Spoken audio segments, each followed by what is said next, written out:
Forfeiture of shares under pro रेटा category. देखो कुछ भी नहीं है, कोई भी चीज तुम नहीं पढ़ रही हो। इस स्टेज तक आने तक तुमने जितनी भी चीजें पढ़ी है ना, वो इंडिविजुअल टॉपिक्स को एक कंबाइंड टॉपिक में डालकर एक कंबाइंड क्वेश्चन सारी ट्रिक्स को मिलाकर कैसे बनता है वो इसमें तुम पढ़ोगी। सबसे पहली बात प्रो रेटा पढ़ोगी। प्रो रेटा में हमने क्या पढ़ा था कि जिसने जितने शेयर्स के लिए अप्लाई करा है उसको उतने शेयर्स ना देकर उससे कम शेयर्स देना, ठीक है ना। इसका मतलब ये नहीं कि हमने उसके पैसे वापस कर दिए, उसके जो एक्स्ट्रा पैसे एक्सेस एप्लीकेशन मनी आई होगी उसको हमने नेक्स्ट इंस्टॉलमेंट्स में एडजस्ट कर लिया। That is the meaning of pro रेटा।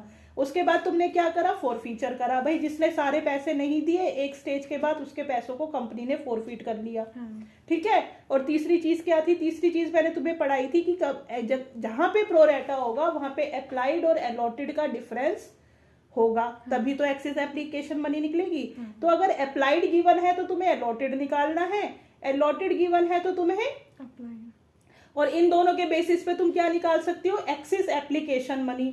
और उस एक्सेस एप्लीकेशन मनी को कहाँ कहाँ पे एडजस्ट किया होगा, अलॉटमेंट में किया होगा। अगर क्वेश्चन साइलेंट है तो सिर्फ अलॉटमेंट तक किया होगा, और अगर क्वेश्चन में साफ साफ लिख दिया कि भाई तुम उसको आगे भी जाकर कहीं एडजस्ट करो तो आगे की कॉल्स पे भी एडजस्ट किया होगा। बस यही करना है, लेकिन एक पर्टिकुलर एक सिस्टमैटिक मैनर में करना है, स्टेप्स में करना है। वो स्टेप्स क्या है, सबसे पहला स्टेप है calculate total number of shares applied.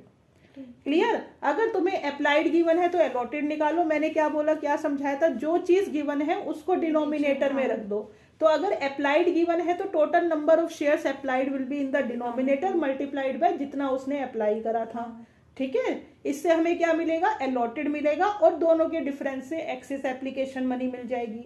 Second case में अगर अलॉटेड गिवन है तो अलॉटेड को डिनोमिनेटर में रख दो, total applied divided by total allotted multiply by जितने उसको अलॉट करें। इससे क्या मिल जाएगा, अप्लाइड करा था, मल्टीप्लीकेशन करेंगे एप्लीकेशन मनी से, तो टोटल एप्लीकेशन मनी कितनी रिसीव हुई थी, तो x total application received minus कितना शेयर कैपिटल में एडजस्ट करा है उससे एक्सेस एप्लीकेशन मनी निकल जाएगी, और उसके बेसिस पे तुम एक्सेस पैसे को अलॉटमेंट और कॉल्स में ट्रांसफर करोगी। इसका फर्क कहाँ आता है, इसका असर कहाँ आता है, ये क्वेश्चन भी करवाया हुआ है। इसका असर आता है फॉरफिटेड शेयर्स के अकाउंट में, अमाउंट में, क्योंकि एक्सेस एप्लीकेशन मनी भी तुमने फॉरफिट कर लिया है, ठीक है। उसके बाद क्या करते हैं, सिंपल सा है। उसके बाद है second step, number of shares applied by share holder into application money पर शेयर। उसके बाद application money received minus application money required, इससे क्या मिल गया, एक्सेस एप्लीकेशन मनी निकल गई। उसके बाद निकाल लिया, फोर्थ स्टेप में बोलते हैं calculate amount due on allotment. Allotment पे कितना अमाउंट उस पर्टिकुलर शेयर होल्डर का देना बनता था, मतलब कंपनी ने उससे अलॉटमेंट पे कितने पैसे मांगे, और उसके एक्सेस एप्लीकेशन मनी आने के बाद कितना पैसा एक्चुअल में अलॉटमेंट पर नहीं आया। दैट इज द डिफरेंस जो तुम्हें अलॉटमेंट पे नहीं मिला। इसकी वजह से तुम शेयर अलॉटमेंट करके फॉरफीचर की एंट्री को पास करोगी, ठीक है।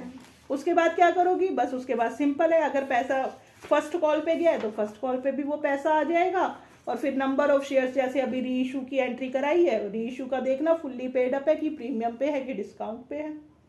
यही 8 नंबर का क्वेश्चन है, कुछ नहीं है, कुछ नई चीज नहीं है, लेकिन सारी चीजों को एक जगह कलेक्ट करके एक लॉन्ग क्वेश्चन बनाया जाएगा 8 नंबर का, ठीक है बेटी।